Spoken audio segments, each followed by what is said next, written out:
بسم اللہ الرحمن الرحیم۔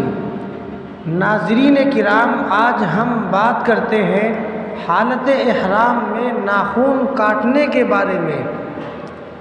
ایک ہاتھ یا ایک پاؤں یا چاروں اعضاء یعنی دونوں ہاتھ اور دونوں پاؤں کے ناخن ایک وقت میں ایک جگہ کاٹ لیے ہیں تو سب کے عوض میں ایک ہی دم واجب ہوگا، اور اگر چاروں اعضاء کے ناخن چار وقت میں چار جگہ کاٹے تو چار دم لازم ہوں گے۔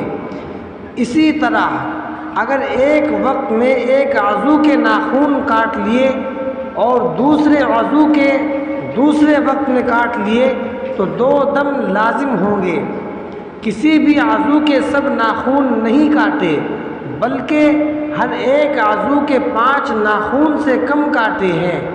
چاہے 4 کر کے 16 ناخن کاٹ لیے ہیں تو دم لازم نہیں ہوگا، بلکہ ہر ناخن کے بدلے میں ایک صدقہ فطر لازم ہوگا۔ گویا ناخن کاٹنے میں ایک عضو کے پورے ناخن کاٹنے کا اعتبار ہے۔